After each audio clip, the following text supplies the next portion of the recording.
नमस्कार, बहुत स्वागत है आपका इस बुलेटिन में। आपके साथ मैं हूं दीपक मिश्रा और बुलेटिन में हम बात करेंगे भोपाल से गायब हुई बच्चियों के मामले में। और इस वक्त इस पूरे मामले में एक बड़ा अपडेट आ रहा है। अब से कुछ मिनट पहले ये बड़ी खबर आई है, भोपाल के जिस एनजीओ से अवैध हॉस्टल चिल्ड्रन होम से 26 बच्चियां लापता हुई थी, उनके मिलने की खबर है। और प्रबंधन का बयान सामने आया है, जिसमें प्रबंधन कह रहा है कि बच्चियां गायब नहीं हुई है, बच्चियां अपने माता पिता के साथ अपने घर गई हैं। अपने माता पिता के साथ अपने घर गई सभी बालिकाएं। प्रारंभिक पूछताछ में ये खुलासा हुआ है। दूसरी तरफ भोपाल कलेक्टर ने ट्वीट कर इस मामले में कुछ जानकारी दी है।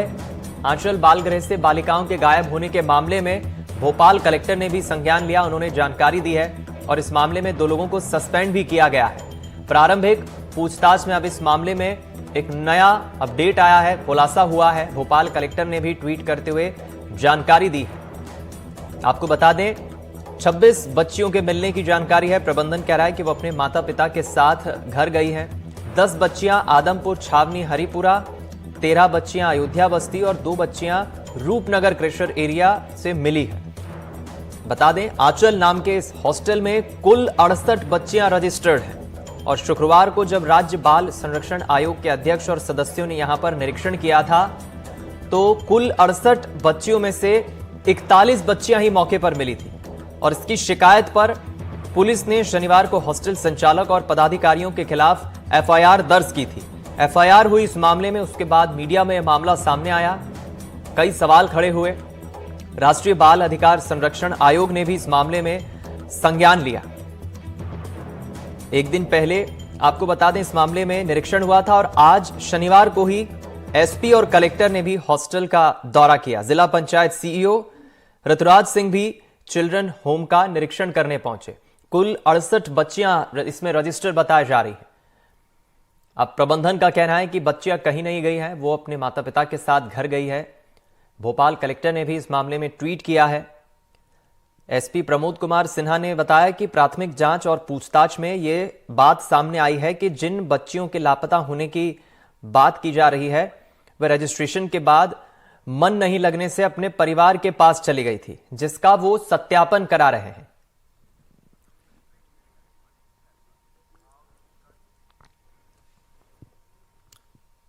और इधर इस पूरे बच्चियों के गायब होने के मामले में, धर्म परिवर्तन कराने के मामले में कलेक्टर ने भी एक्शन लिया है। सीडीपीओ ब्रजेंद्र प्रताप सिंह को मामले में सस्पेंड किया गया है। सुपरवाइजर मंजूषा राज को भी मामले में सस्पेंड किया गया है। यह एक बड़ी कार्रवाई अब से कुछ देर पहले हुई है।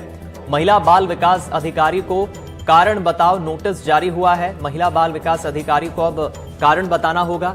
सहायक संचालक महिला बाल विकास अधिकारी को नोटिस जारी हुआ है।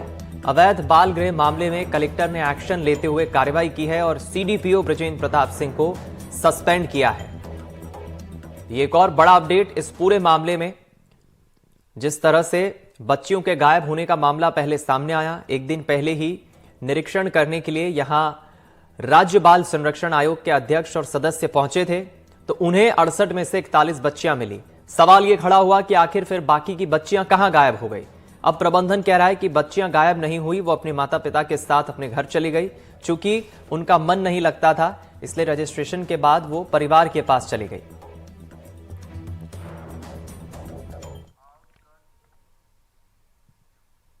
वहीं मध्य प्रदेश के पूर्व मुख्यमंत्री शिवराज सिंह चौहान ने भी इस मामले में संज्ञान लिया। उन्होंने सोशल मीडिया साइट एक्स पर ट्वीट करते हुए इस मामले में कार्रवाई कर सत्यापन कराने की मांग की। शिवराज सिंह चौहान ने ट्वीट करते हुए कहा कि बच्चियों के गायब होने का मामला मेरे संज्ञान में आया है। मामले की गंभीरता और संवेदनशीलता को देखते हुए सरकार से संज्ञान लेने और त्वरित कार्रवाई करने का आग्रह करता हूं। शिवराज सिंह चौहान पूर्व मुख्यमंत्री मध्य प्रदेश के, उन्होंने भी इस मामले में संज्ञान लिया है।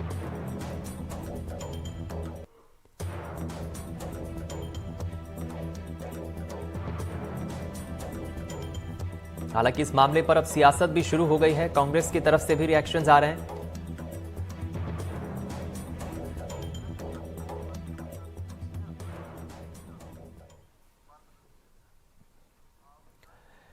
चलिए इस पूरे मामले को और बेहतर ढंग से समझेंगे और अभी ये जो अपडेट आया है इस पर भी हम ज्यादा जानकारी लेंगे। हमारे साथ हमारी सहयोगी संवाददाता अमृतांशी जोशी भोपाल से जुड़ रही हैं और दूसरी तरफ हमारे साथ डॉक्टर निवेदिता शर्मा जो कि बाल अधिकार संरक्षण आयोग मध्य प्रदेश की सदस्य हैं, वो भी जुड़ रही हैं। निवेदिता जी, आपका भी बहुत स्वागत है। सबसे पहले मैं क्विक रिएक्शन अमृतांशी से लूंगा इस मामले में, फिर आपके पास आऊंगा चर्चा के लिए। अमृतांशी, अब से कुछ मिनट पहले ये जो खबर मिली है, कलेक्टर ने भी संज्ञान लिया है, 2 लोगों को सस्पेंड किया गया है और प्रबंधन कह रहा है कि बच्चियां गायब नहीं हुई है, वो अपने माता पिता के साथ घर गई है। क्या अपडेट है? बिल्कुल, देखिए, एक चौंकाने वाला मामला राजधानी भोपाल से कुछ ही देर दूरी पर जो है ये परवलिया में एक आंचल बाल गृह करके जगह है, यहाँ पर था। 68 बच्चियों के नाम इसमें रजिस्टर्ड थे, एंट्री थी। इसके अलावा 41 बच्चियां वहां पर मिली हैं। महत्वपूर्ण बात यह है दीपक कि बच्चियों के गायब होने की बात तो यहाँ पर थी ही। जितना मेरी आज निवेदिता जी से बात हुई, उन्होंने ये बताया है कि बच्चियों को अगर लेकर जाने की बात होती है तो उनके साथ उनको जो भी लेकर गया हो उनकी तस्वीरें वहां पर चस्पा की जाती है डॉक्यूमेंट्स में कि कितनी तारीख को लेकर जाया गया है, उनको कौन साथ लेकर गया है, क्या जो है वो उनके माता पिता हैं या अन्य कोई रिश्तेदार हैं। इसको लेकर खास तौर से जो है अगर बात की जाए तो ये पूरा मामला इसमें निकलकर सामने आता है। लेकिन बच्चियों को लेकर जाया गया, सबसे बड़ी बात इसमें यह है कि जो कार्रवाई कलेक्टर ने की थी वो इतनी देरी से मामला संज्ञान में आने की बात क्यों हुई है। दूसरा, अगर बच्चियां इतने समय से गायब थी तो किसी ने कोई संज्ञान क्यों नहीं लिया। तीसरा, ये बच्चियां जहां पर रखी गई थी ये जगह पूरी तरीके से अवैध है। किसी को ये हम कह सकते हैं बाल गृह चलाने की परमिशन नहीं है। उसके जो संचालक थे मैथ्यू, उनको ये कहा गया था कि आप जाइए, आप बच्चों को रेस्क्यू कीजिए और सीडब्ल्यूसी के सामने पेश कीजिए। लेकिन उन्होंने जो है बच्चों को रेस्क्यू किया और उनको अपने मन से एक बाल गृह में डालकर रख दिया। अब ये बाल गृह भी है शहर से कई किलोमीटर दूर, वहां पर किसी को नहीं पता क्या चल रहा था। बच्चियों की वाकई में जानकारी मिली है या नहीं, क्या वाकई में बच्चियां मिली है या नहीं, एक ही बड़ा सवाल है। लेकिन अगर कलेक्टर की ओर से दावा किया जा रहा है तो शायद जाहिर सी बात है कि पुलिस वेरिफिकेशन किया जा रहा होगा। लेकिन अभी भी बच्चियां वहां कैसे पहुंची, उनको क्यों वहां पर अवैध रूप से रखा जा रहा था और कौन कौन जो है वहां पर आता जाता था, किसके द्वारा फंडिंग की जा रही थी, एक ही सबसे बड़ा सवाल उठ रहा है दीपक, जो कि शायद जो है निवेदिता जी मुझसे और बेहतर तरीके से समझा पाएंगे कि किन रूल्स का उल्लंघन इसमें हुआ है। जी चलिए, मैं लौटूंगा आपके पास। निवेदिता जी, आपसे मैं समझना चाहूंगा, आपने भी निरीक्षण किया है, पूरा मामला आपके भी संज्ञान में आया, नियम क्या कहता है, लॉ क्या कहता है इस तरह के अगर कोई संचालन बाल संरक्षण गृह चला रहा है तो नियम क्या होना चाहिए चलाने के लिए? क्योंकि यहां पर कुछ असंवैधानिक ढंग से भी यहां पर रजिस्ट्रेशन की बात सामने आई है। बच्चियों को किस तरह से रखा गया, उनका रजिस्ट्रेशन हुआ, फिर बच्चियों के लापता होने की जानकारी आई और अब से कुछ देर पहले खबर मिल रही है कि प्रबंधन कह रहा है कि बच्चियां लापता नहीं हुई है, वो तो माता पिता के साथ घर गई है क्योंकि उनका मन नहीं लग रहा था यहां पर रहने में। क्या कहेंगे आप? देखिए, मैंने सुबह भी कहा था कि हमें बच्चियां वहां पर अनुपस्थित मिली और संस्था के द्वारा ये कहा गया था कि वो माता पिता के साथ गई है, पर वहां पर इस प्रकार का किसी भी प्रकार का दस्तावेजीकरण नहीं किया गया था, डॉक्यूमेंटेशन नहीं था। इसलिए यह संदेह था कि बच्चियां है कहाँ। अगर घर पर हो तो बहुत अच्छी बात है। तो अभी मैंने भी जानकारी ली इसके बारे में आपके जस्ट कार्यक्रम के थोड़ी देर पहले, तो मुझे भी ये जानकारी लगी कि पुलिस के माध्यम से उनके बच्चों की थानों में जो तस्वीरें हैं वो पहुंचाई गई। तो अभी तो मेरे को जो बताया गया उसमें यही बताया गया कि बच्चियां अपने घरों पर मौजूद हैं। दूसरी बात, इसमें 2 चीजें हैं, एक तो है संस्था यानी जो होम्स चल रहा है वो है, दूसरा इस होम्स को चलाने वाली संस्था। तो जो होम्स है वो तो अवैध है ही, साथ ही में जो इसको चला रही थी वो संस्था है संजीवनी। अब संजीवनी, जब से भोपाल में रेलवे चाइल्ड लाइन बना हुआ है तब से रेलवे चाइल्ड लाइन का संचालन संजीवनी के द्वारा किया जाता है और इसमें जितने भी वर्कर्स है वो हमेशा आउटरीच प्रोग्राम करते हैं, जिसमें कि आसपास के क्षेत्र में एक निरीक्षण के तौर पे घूमते रहते हैं कि ऐसे कोई सीएनसीपी बच्चे तो नहीं है जिनको नीट एंड केयर की आवश्यकता हो। तो उसके जब मिलते हैं तो ये बच्चे, तो उनको बाल कल्याण समिति के समक्ष प्रस्तुत करना होता है 24 घंटे के अंदर। परंतु इन बच्चों को बाल कल्याण समिति के समक्ष प्रस्तुत न करके इस 3 साल पहले यह होम्स बना है, इसमें प्रवेश दे देना और ऐसे बच्चों को जिनके लिए स्पेशली जेजे एक्ट में रखा गया है, जिनको जो ऑर्फन बच्चे हैं या जो जिनके सिंगल पेरेंट हैं, उनको भी जेजे एक्ट में कहीं ना कहीं सीएनसीपी बच्चों की ही स्थान दिया गया है और उनको सीडब्ल्यूसी के माध्यम से विभिन्न प्रकार की सुविधाएं, विभिन्न प्रकार की योजनाओं का लाभ दिया जाता है। परंतु जब इन बच्चों को भी देखा गया तो इन बच्चों का कहीं भी किसी भी सरकारी योजना में रजिस्ट्रेशन तक नहीं कराया गया। तो सबसे बड़ा सवाल ये कि एक ऐसी संस्था जो इतने लंबे समय से चाइल्ड लाइन संचालित कर रही है और उसके संज्ञान में सारी चीजें हैं, ये जानते हुए भी इस प्रकार का अवैध बाल गृह संचालित करना, और जिसमें कि बच्चियां अधिकांशतः हिंदू हैं और उनसे ईसाई मिशनरी यानी ईसाई धर्म की प्रैक्टिस कराना, ये तो अपने आप में अपराध है। इस पूरे मामले में सवाल तो बेशक कई खड़े होते ही हैं कि क्योंकि जिस तरह की प्रैक्टिस वहां कराई जा रही थी, बच्चियों के लापता होने के भी मामला जो सामने आया है। मैं लौटूंगा आपके पास मैडम, एक बार इस पूरे मामले में दर्शकों को हम ये भी बता दें कि जब से बच्चियों के गायब होने का मामला संज्ञान में आया है, इस पूरे मामले को लेकर अब सियासत भी गर्मा गई है। प्रदेश के पूर्व मंत्री कांग्रेस के नेता सज्जन सिंह वर्मा ने कहा है कि जब जब भाजपा की सरकार रहती है, इस तरह के अवैध बाल संरक्षण गृह तेजी से उभरते हैं। धर्मांतरण के साथ साथ मानव तस्करी का घिनौना खेल होता है और अनैतिक कार्यों की भरमार होती है। भाजपा के राज में गौमाता के स्लॉटर हाउस की संख्या भी बढ़ती है। सुनिए क्या कुछ कहा सज्जन सिंह वर्मा ने। धर्मांतरण के साथ साथ मानव तस्करी का भी एक घिनौना खेल, ये बीजेपी के राज्यों में उनकी सरकारें रहती तब होता है। इसके साथ में ये भी मैं कहना चाहूंगा, मैं जोड़ना चाहूंगा कि अवैध बाल संरक्षण गृह में ये अनैतिक कामों की भरमार होती है। इसके साथ जोड़ना नहीं चाहिए, लेकिन मैं जोड़ रहा हूं कि ये जो गौ माता को स्लॉटर हाउस बोलते हैं ना, बीजेपी के राज में स्लॉटर हाउसों की संख्या बढ़ती है। ये दुर्भाग्य है कि जो धर्म के नाम पे राजनीति जो दल कर रहा है, उसी के शासन काल में इस तरह की गतिविधियां होती कि शर्म आती है हमें। भोपाल में बाल गृह में जो अधर्म का खेल सामने आया है, बच्चियों के लापता होने का मामला सामने आया है, इसमें अब पुलिस वेरिफिकेशन के बाद सच्चाई पता चलेगी। हमारी सहयोगी अमृतांशी हमारे साथ बनी हुई है और डॉक्टर निवेदिता जी भी हमारे साथ बनी हुई है। अमृतांशी, अब आपसे मैं समझना चाहूंगा, चूंकि अब ये मामला गरमा रहा है, कहीं ना कहीं सियासत भी इस पूरे मामले को देखते हुए गरमा रही है। विपक्ष ने जिस तरह से हमला बोला है, सज्जन सिंह वर्मा ने हमला बोला है, सच्चाई क्या है ये तो पुलिस वेरिफिकेशन के बाद पता चलेगा। जो बच्चियां लापता हुई है, क्या सच में प्रबंधन जो कह रहा है उनकी बातों में सच्चाई है, या फिर ये कुछ मामला और ही है, क्या कुछ ऐसी बात है जिससे प्रबंधन छिपा रहा है। बहरहाल आगे अब इस पूरे मामले में प्रबंधन पर किस तरह की कार्रवाई हो सकती है? बिल्कुल, देखिए, क्योंकि पूरे मामले में जो है वो एफआईआर दर्ज हुई है और महत्वपूर्ण ये हो जाता है दीपक कि वहां पर जुवेनाइल एंड जस्टिस एक्ट यानी कि जेजे एक्ट का कई तरह से जो है वो उल्लंघन किया गया है।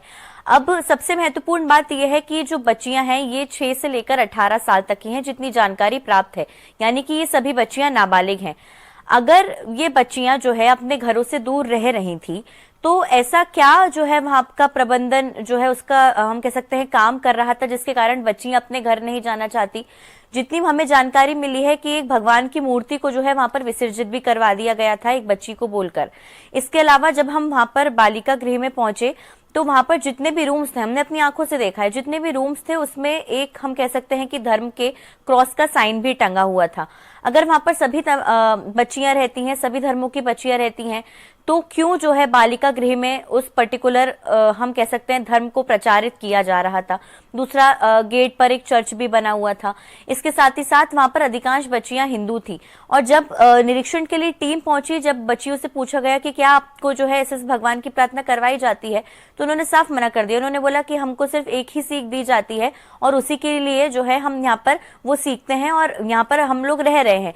तो कहीं ना कहीं देखिए ये चीजें जो है एक हम कह सकते हैं कि डाउट में डाल देती हैं कि बच्चियों को तो वहां पर लाया गया, लेकिन धर्मांतरण वहां पर क्यों करवाया जा रहा था, किस हम कह सकते हैं कि किस मकसद के साथ करवाया जा रहा था। इसके अलावा इन बच्चियों को बताया जा रहा है कि जब 3 से 4 साल पहले ये जगह बनी थी, बनकर तैयार हुआ था, 3 से 4 साल पहले जब इनको रेस्क्यू किया गया, इसके पहले ये बच्चियां कहां पर थी, 3 से 4 साल तक बिल्कुल भी जो है इन्होंने सीडब्ल्यूसी तक जानकारी पहुंचाना सही नहीं समझा और शहर से दूर एक जगह पर जो है जहां पर ये खड़ा हुआ है, एक आलीशान बाल गृह बन के खड़ा हुआ है, क्या प्रशासन को इसकी जानकारी नहीं थी कि ये संचालित हो रहा है? क्योंकि आसपास जितने भी लोग थे हमारे, जिनसे भी बातचीत हुई, उन्होंने कहा कि वहां पर किसी को एंट्री तक नहीं दी जाती है, आते जाते किसी से कोई बातचीत करने की जो है जरूरत वो लोग कर नहीं सकते। तो इतना जो है छुपाकर क्यों रखा जा रहा था? उनका ये कहना है कि वर्कर्स भी उन्होंने आसपास के गांवों से नहीं लिए, तमाम जो वर्कर्स हैं वो भी बाहर से आए हैं, किसी भी गांव के व्यक्ति को वहां पर अंदर काम तक नहीं करने दिया जाता है। तो क्या वजह थी जो बाहर वालों की एंट्री अंदर बिल्कुल जो है वो सख्त मना थी? इसके अलावा उन्होंने कहा है कि पेरेंट्स को भी उन्होंने कभी आते जाते यहाँ पर देखा नहीं है, सिर्फ जो है मैडम लोग ही जो है वो बच्चों को लाना ले जाना करती हैं। तो ऐसा क्या है कि 3-4 साल से जो ये बच्चे हैं इनके पेरेंट्स इनसे मिलने नहीं आते हैं, और ऐसी क्या वजह हो गई जो बच्चों को यहाँ पर मन नहीं लग रहा था और उनको जो है वापस जाने का मन करने लग गया। तो देखिए कई चीजें इसमें निकलकर सामने आती है, और जाहिर सी बात है आसपास स्कूल संचालित है, वहां पर छोड़ा जाता है, लेकिन जिम्मेदारी ये बनती है कि अगर ये बच्चे रेस्क्यूड हैं तो उनकी जो है जानकारी खास तौर से उन CWC को देना जरूरी थी। और अगर ये बच्चे रेस्क्यूड हैं तो किस तरीके से उनको जो है अपने माता पिता तक पहुंचाया गया, इसकी भी कोई जानकारी कहीं से कहीं तक नहीं है। अचानक से उनके माता पिता तो उनको लेने नहीं आ सकते हैं, जाहिर सी बात है एक बहुत लंबी प्रोसेस होती है, लेकिन ये प्रोसेस कहां से कहां तक हुई है इसकी कोई जानकारी नहीं है। जी दीपक। बिल्कुल ठीक कहा आपने अमृतांशी। निवेदिता जी, आपसे मैं अब चूंकि ये समझना चाहूंगा, अगर हम कुछ पल के लिए मान भी ले, प्रबंधन जैसा कि कह रहा है, जो संचालक है इस पूरे बालगृह के, अनिल मैथ्यूज नाम है उनका, वो ये कह रहे हैं कि सभी बच्चियों के रजिस्ट्रेशन फॉर्म है और बच्चियां लापता नहीं हुई है, वो अपने माता पिता के साथ घर पर गई है। ये तो पुलिस वेरिफिकेशन में बाद में पता चलेगा, लेकिन बात यह भी सामने आई है कि जब बच्चों को या बच्चियों को उनके माता पिता के पास हैंडओवर किया गया तो उसके कोई डॉक्यूमेंट्स, उसके कोई कागजात नहीं है। अब यह प्रक्रिया कितने दिनों तक चलेगी, कब तक पुलिस वेरिफिकेशन पूरी होगी, इसका कोई समय निश्चित नहीं है। ऐसे में मामला अभी भी कई सवालों के घेरे में खड़ा है। अगर पुलिस वेरिफिकेशन में कुछ बच्चियों के रिकॉर्ड फिर भी नहीं मिलते हैं, हैंडओवर के डॉक्यूमेंट्स नहीं मिलते हैं, तो आगे चलकर इस मामले में और क्या कार्रवाई हो सकती है, क्या एक्शन लिया जाना चाहिए? देखिए, संस्था के विरुद्ध तो कार्रवाई होगी, मैं इस बात से बिल्कुल सुनिश्चित हूँ कि ऐसा हो ही नहीं सकता कि संस्था के विरुद्ध कार्रवाई नहीं होगी, क्योंकि ये अपने आप में बहुत ही जघन्य अपराध है इस प्रकार से बच्चों को रखना और किसी भी प्लेटफॉर्म पे उस होम्स का रजिस्ट्रेशन ना होना। दूसरी बात यह है कि जो बच्चे मिले हैं, यदि उनके पेरेंट्स आते हैं, अभी मैंने जानकारी ली तो कुछ के पेरेंट्स आज आए भी, परंतु वो अपने साथ में कोई डॉक्यूमेंट लेके नहीं आए हैं। तो बिना डॉक्यूमेंट के जब कोई आता है बच्चों को लेने के लिए और अपना दावा करता है, तो ऐसा नहीं है कि बच्चा नहीं दिया जाता है उसको, क्योंकि हम जानते हैं इस भारत देश में कई सारे लोग ऐसे हैं जिनके पास दस्तावेज नहीं होता है। तो ऐसी स्थिति में भी SIR कराई जाती है। अगर कोई बच्चे को लेने आया है और उसको SIR के बाद, इसकी पुष्टि होने के बाद कि वो बच्चे उसी के हैं, उसको बच्चे हैंड ओवर किए जाते हैं, परंतु साथ ही साथ एक सुपुर्दगी आदेश भी स्थापित किया जाता है और उस बच्चे से, उसके पिता से कथन लिया जाता है, एफिडेविट लिया जाता है, एक पंचनामा तैयार होता है। जब किसी का दस्तावेज नहीं होता है, आसपास का सरपंच वगैरह जो भी है, वार्ड का पार्षद वगैरह, इस तरीके से पूरी पुख्ता जानकारियां इकट्ठी करके ही बच्चों को सुपुर्द किया जाता है। तो अगर कोई आएगा तो निश्चित ही इन बच्चों को दिया जाएगा। हाँ, अगर नहीं आते हैं ये बच्चे तो एक समय के बाद में इन बच्चों की विज्ञप्ति जारी की जाती है कि हमारे पास ऐसे बच्चे हैं। कई बार होम्स के जो बच्चे होते हैं उनकी विज्ञप्ति जारी होती है, जो गुमशुदा बच्चे मिलते हैं और अपनी बारे में पूरी जानकारी नहीं दे पाते हैं, तो उसके माध्यम से भी लोग हमारे पास संपर्क करते हैं। और जो पोर्टल है, एक मुस्कान पोर्टल भी है पुलिस का, उस पर भी सारी जानकारियां डाली जाती हैं कि अगर किसी का कोई बच्चा गुम है या कहीं पर रिपोर्ट दर्ज है तो उसके बाद में भी खुलासा हो सकता है कि ये बच्चे यहाँ पर आए हैं। तो अगर पेरेंट्स की मर्जी के बिना नहीं आए तब भी ये खुलासा हो जाएगा, और अगर पेरेंट्स की मर्जी से आए तो बच्चे अपने लेने आएंगे पेरेंट्स। और उसके अलावा जो ऑर्फन बच्चे हैं उनको तो खैर बाल गृह में ही रखा जाएगा क्योंकि उनके माता पिता नहीं है। लेकिन इस मामले में कुछ बच्चियां मैं पढ़ रहा था, कुछ झारखंड, कुछ गुजरात, राजस्थान, अलग अलग राज्यों की भी कुछ बच्चियां हैं। ऐसे में दूसरे राज्यों की पुलिस की भी मदद लेना होगी, तो ये मामला इन्वेस्टिगेशन का है, थोड़ा और खिंचा जा सकता है। जी, उसका एक प्रोसेस है और लंबा प्रोसेस है, क्योंकि उसकी जानकारी भी बाहर है ना, कलेक्टर के माध्यम से अन्य राज्यों में भेजी जाएगी जानकारी, और वो जानकारी के बाद में वहां पर भी SIR वगैरह करी जाएगी कि ये बच्ची वहां की है कि नहीं है। ये पूरे पुख्ता सबूत होने के बाद में अन्य जिलों के लिए भी कलेक्टर के माध्यम से ही, दूसरे जिले में भी SIR उन्हीं के माध्यम से कराई जाएगी। यहाँ पे CWC के भी ऑर्डर से काम नहीं चलेगा। तो ये एक इंटरस्टेट मामला है, तो टाइम तो लगेगा। और अगर कभी बच्चों के पेरेंट्स को अगर खबर कर दी जाती है तो कई बार अन्य राज्यों के या अन्य जिलों से बच्चे स्वयं ही प्रकट हो जाते हैं। तो ऐसी स्थिति में भी वही एक कार्यवाही है कि उनके सारे दस्तावेजों की बकायदा छानबीन करके, मैं वही कह रही हूँ कि जब हम लोग भी वहां गए थे तो हमको यही हैरानी थी कि अगर बच्चों को परिवार में भी सुपुर्दगी दे दी गई है या परिवार ने अपने यहाँ रखवाया भी था सहमति से, जिनके परिजन उपस्थित है, तो बकायदा इस संस्था को डॉक्यूमेंटेशन तो करना चाहिए क्योंकि चाइल्ड लाइन की प्रैक्टिस में तो बच्चों का डॉक्यूमेंटेशन है, क्योंकि वही जो बच्चे लेके आते हैं और उनके बच्चों के माता पिता जब संपर्क करते हैं तो चाइल्ड लाइन पूरा डॉक्यूमेंटेशन करती थी। तो मुझे यही लग रहा है कि ऐसा कैसे कोई संस्था सारे नियमों को जानते हुए भी उन नियमों का उल्लंघन कर सकती है। बिल्कुल ठीक कहा आपने। अब देखना होगा कि आखिर इस मामले में आगे चलकर क्या पुलिस इन्वेस्टिगेशन में, पुलिस वेरिफिकेशन में कार्रवाई होती है। फिलहाल ये पूरा मामला बेहद गंभीर है और कई सवाल भी यहां पर खड़े हो रहे हैं। डॉक्टर निवेदिता जी, आप जुड़ी हमारे साथ और इस पूरे मामले में अपना पक्ष रखा, हमारे साथ समय साझा करते हुए जानकारी दी, बहुत शुक्रिया आपका। और अमृतांशी, आपका भी शुक्रिया हमारे साथ इस खबर पर जुड़ने के लिए। अब इस पूरे मामले में क्या एक्शन होता है, आगे चलकर पुलिस वेरिफिकेशन में क्या जानकारी और क्या तथ्य निकलकर सामने आते हैं, क्योंकि इंटरस्टेट मामला है, अलग अलग राज्यों की बच्चियां हैं, इस पूरे मामले पर हमारी एनडीटीवी की नजर जरूर बनी रहेगी। फिलहाल इस खास पेशकश में इतना ही, दीजिए इजाजत, नमस्कार।